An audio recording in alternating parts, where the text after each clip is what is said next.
then any clue dun sa isang yung senator for this week? Any clue kung sino?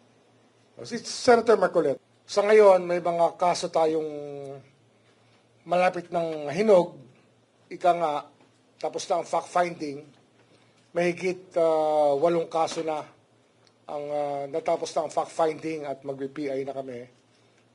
Itong linggong ito ipa-file. At karamihan itong mga kasong to ay sa congressman, mga congressman, contractors. At inaasahan namin na magtutuloy-tuloy na ang mga kasong ito.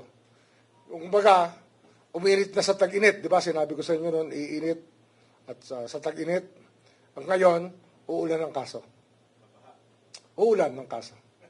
Yung baha, tingnan natin. Kasi yung flood control, problema talaga yan.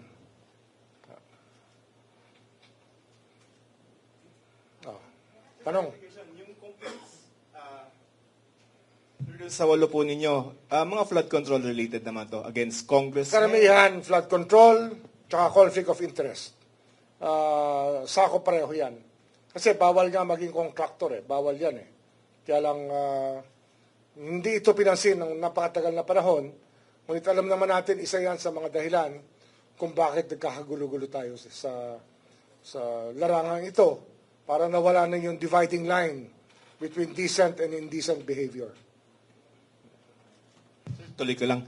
Sir, when you say ifa-file na, For preliminary investigation. Okay. Hinog na ang fact-finding at preliminary investigation na.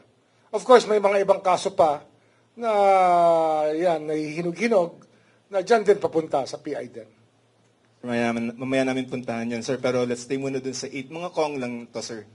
8 or more than 8 yan. Puro congressman yan. Can you just, maybe if you cannot give the names, paano po yung involvement nila, as in medyo broad strokes of their involvement? Yung isa rito kasi, yung contractor, yung sinasabi natin na conflict of interest. Kung ikaw, congressman ka. Kung ikaw, contractor ka. Magkahiwalay na trabaho yan. Pag pinag-isa mo yung trabahong yan, kasalanan yan sa taong bayan. Very simple yan. Conflict of interest yan. Section 3E ba yan? 3E? Ng Anti-Graphic Corrupt Practices Act. Tsaka H, 3H.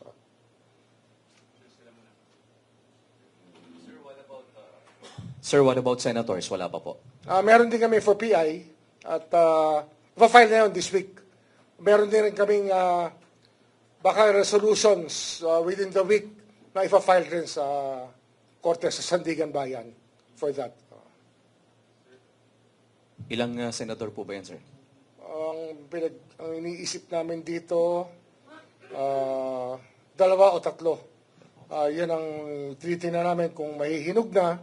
Pero yung isa hinog na para i-file sa Sandigan Bayan. At least one. Isa for PI. For PI. Okay, sir.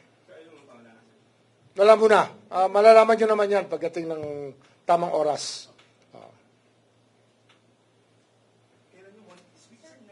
This week yan. Ang pinag-uusapan natin itong linggong to. Iba pa yung next week. Iba yung trabaho this week. Iba yung trabaho next week. One senator this week. Baka dalawa. Dalawa. Isang Sandigan, isang PI. Tama ba? Baka dalawa pa. Dalawa. Isang Sandigan, isang PI. Isang preliminary investigation. Tapos, yung mga contractor, puro PI na yan. No? Puro PI. Pero although may isa pang contractor, baka i-file na namin sa Sandigan ngayon. Yun din. Po sa isang senador, ito po ba yung related sa flood control? Baka hindi. Yan yung conflict of interest lang. Yung kaya more of plunder due to, alam nyo na yun. Sir, is it Senator Joel Villanueva for this week? For PI. For PI. Okay. Oh. And then any clue dun sa isang yung senator for this week? Any clue kung sino? Si Senator Marcoleta, definitely. For resolution na. We're about to file it already. This week yung kay Marcoleta? Yeah. Okay.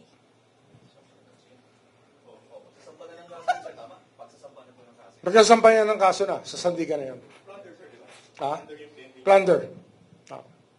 Kasama po dito yung mga correspondents niya, sila defensor, yung mga na-implicate po natin. Kasama yan, kasama sila. I don't know kung same forum yun, no? Same forum. Same jurisdiction. Sir, yung status kay Joel, Yun nga, for PI For na. reso. For PI na. for PI. PI na yan. Yeah, so, tuloy-tuloy, kahit na kasi we were abroad, tuloy-tuloy yung correspondence namin sa mga nangyayari dito. Kaya, yeah, we just came here to announce that work is ongoing and we will do it. Sir, yung kay Escudero, Malapit na. Malapit na. Isa yan sa inaayos namin, nakasabay na ibang kaso ng plunder na aming pa-file within the next few days, within the next few weeks.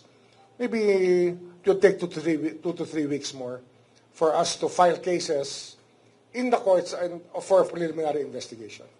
PI na, naka-PI na yun, di ba?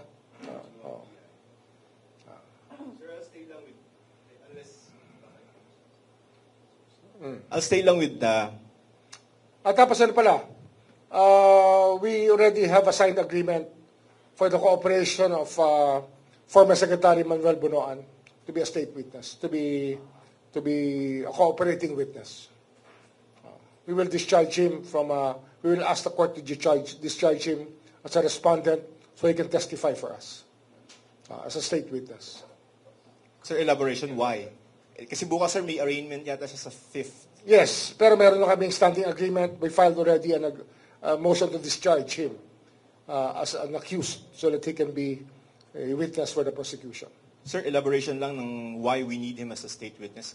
The knowledge that he has about the whole institution is something very important to us to be able to prove many cases.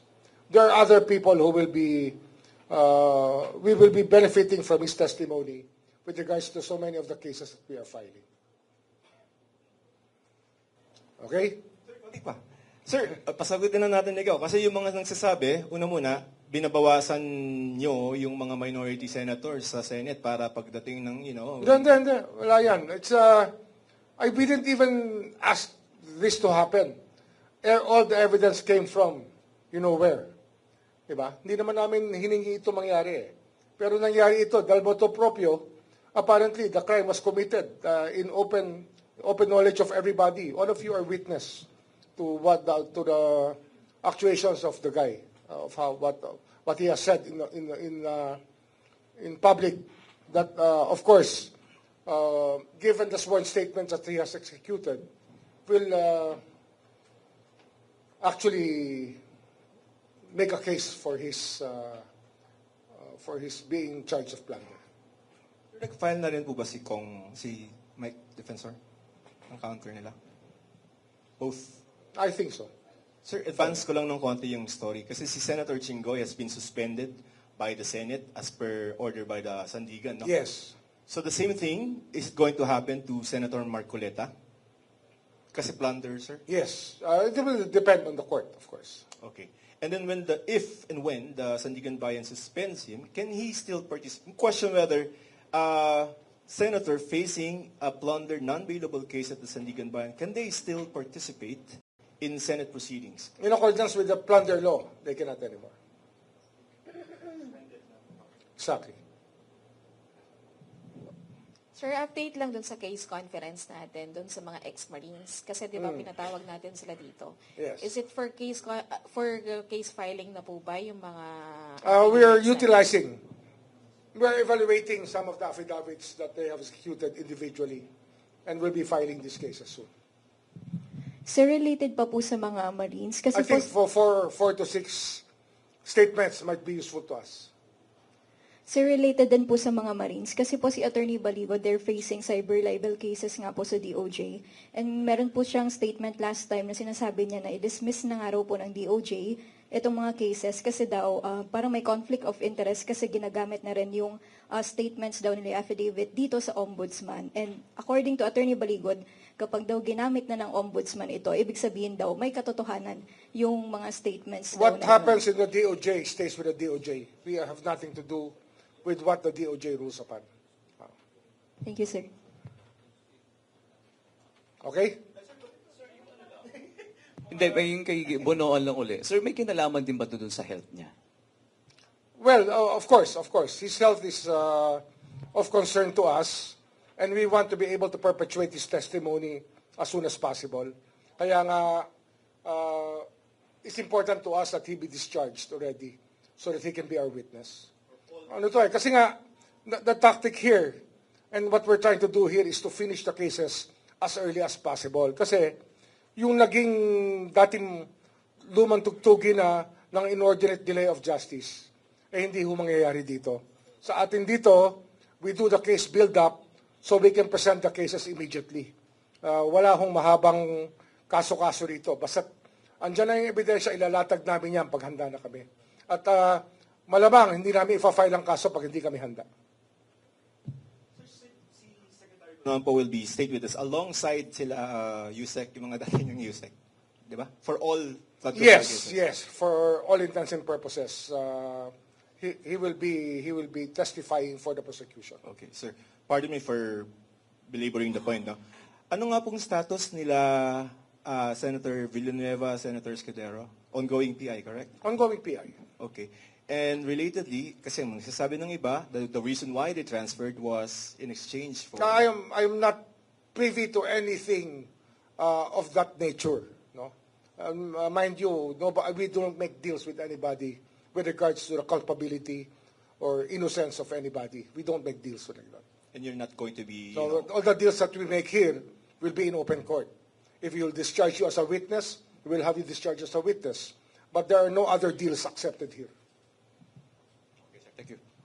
Ombudsman, sir, clarification lang. Yung mga contractors is puro PI lang po yun, yung 8. Wala pong kaso. Meron isa dyan, hinog na, papasok na Sandigan Bayan. Pero yung 8, ito PI na.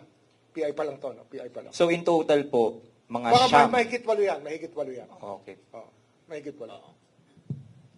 Ombudsman, good afternoon. Ano po yung maring naging dahilan,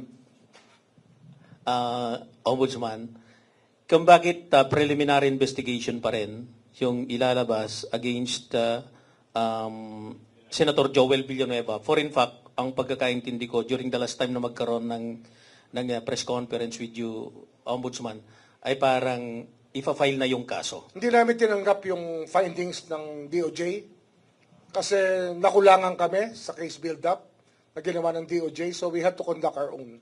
And we have to conduct our own. Ano yan eh? It's our choice whether or not to accept the work of the DOJ because we delegate work to them.